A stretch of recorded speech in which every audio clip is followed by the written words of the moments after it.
Welcome to LilyTube. I am Cathy Butler-Teichert. And I'm Jeff Teichert.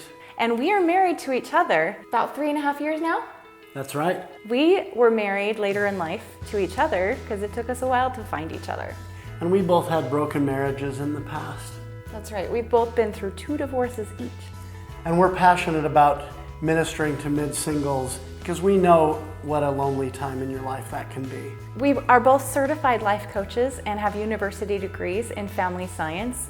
So we love reaching out and supporting singles like us who have been through disappointing loss, either because of a death of a spouse or through divorce or having never been married. Our purpose is to help you find more hope and deeper relationships. Better relationships than you've ever had before. And we believe that intentional courtship leads to intentional marriage. And so today we're talking about intentional courtship. And we have 3 main points that we'd like to address. The first is establishing peace. Virtually every mid-single that either of us has gotten close to over the years has had some trauma.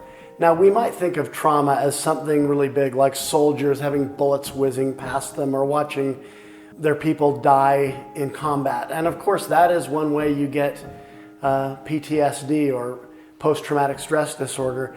But you can also store trauma in your mind and body from much smaller events. And that can include things like every time you tried to kiss your wife during your first marriage, she turned her head to avoid that and take it on the cheek. Over time, those little traumas, the little rejections, the little abusive things can add up to a lot of trauma and fear stored in your body.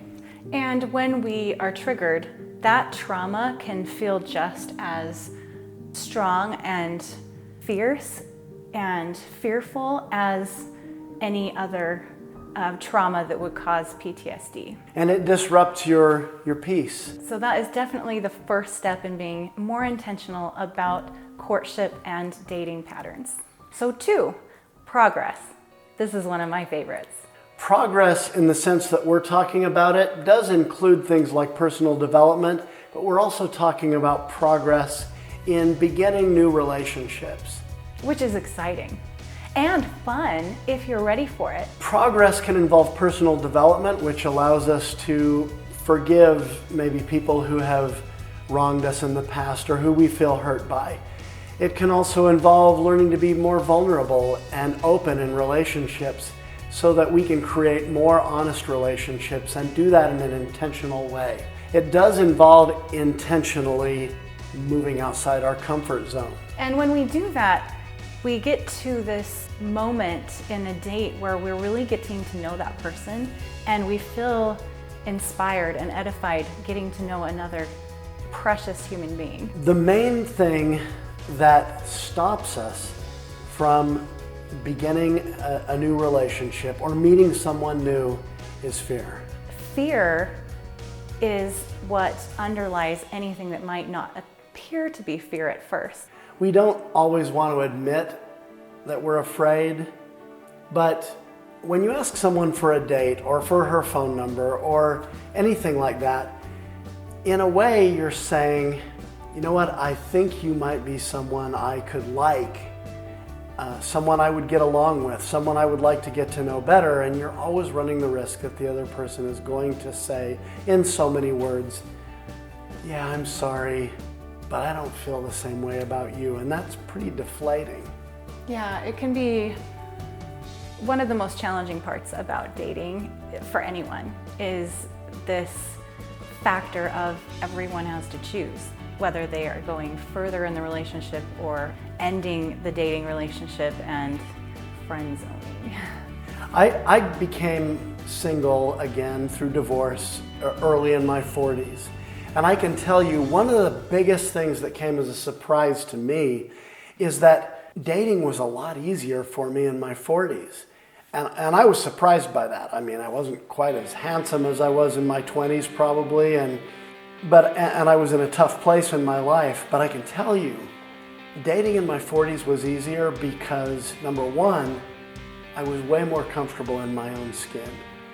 I knew what I had to offer. I wasn't trying so hard to impress the other person. I had more peace within myself, knowing that I could handle it if she rejected me. And you know, it didn't happen all that often, but it happens once in a while to every one of us.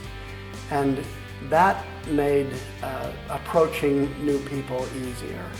If you're the kind of person who, if you asked someone for a date and he or she turned you down, do you feel tempted to just stare at the wall horrified for 2 or 3 hours, not knowing what to think? Oh, how did I step all over myself? What did I say that was wrong?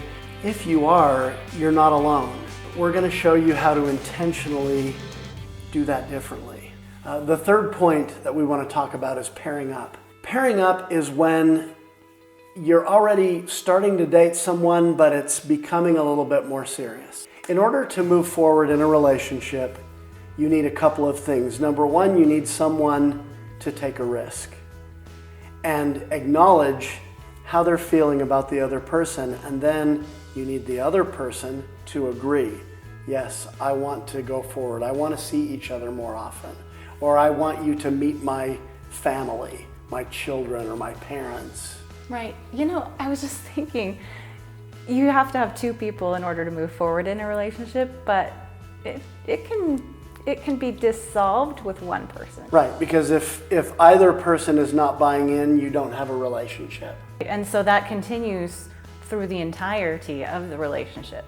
You won't find love unless someone takes a risk. And if anyone out there says, oh, I found love without taking a risk, that means the other person did it. Right, and that person at least then bought into what the first person asked them to do. Right, which may not feel as risky because you already know that that relationship is being offered to you.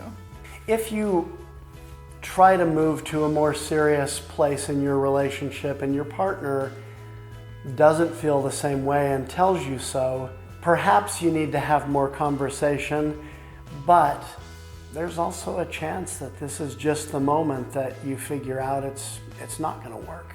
With whoever it hasn't worked out with, or if you've been disappointed, if you've been really frustrated, if you've felt rejected, just remember that that person is only one person in billions of other people that could be completely different. Ultimately, a relationship happens because 2 people choose it. Nobody owes you a chance. No one owes you a first date.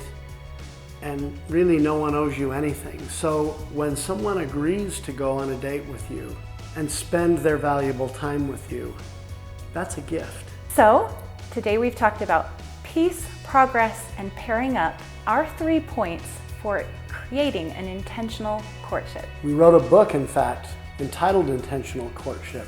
Go to Amazon, do a search, and you'll find us. And you can click the link in the description of this video to find it. Thank you so much for watching LilyTube. And remember that any time is a great time for more love in your life.